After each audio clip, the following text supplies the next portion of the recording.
একটা প্যাকেট দেখে বলতেছে যে আম্মু এটাতে কী? আমি বললাম যে কেন? বলে কি ওইটা কি লাচ্ছা সেমাই? আমি বললাম কি হ্যাঁ। তাহলে আমার এটা খেতে মন চাচ্ছে। হ্যালো ভিউয়ার্স, আসসালামু আলাইকুম। কেমন আছেন সবাই? আশা করি আল্লাহর রহমতে সবাই ভালো আছেন। তো আমি পাউডার মিল্ক দিয়ে লাচ্ছা সেমাইটা ভিজাবো।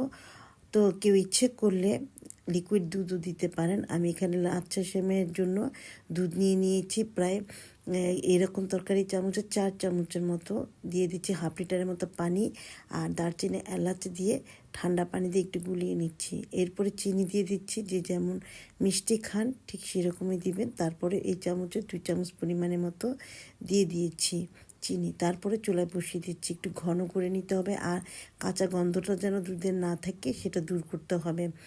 লাচ্ছা সেমাই বানাতে গেলে দুধটা যদি একটু ঘন হয় তাহলে কিন্তু ভালো লাগে। আর এই যে আমি লাচ্ছা সেমাই প্যাকেটটা কেটে নিচ্ছি। এখানে কিন্তু পুরোটা আমি দিব না, এই প্যাকেট থেকে অর্ধেকটা পরিমাণের মতো দিব। কেউ ইচ্ছে করলে নারিকেলও দিতে পারেন, আমি আজকে নারিকেল দিব না।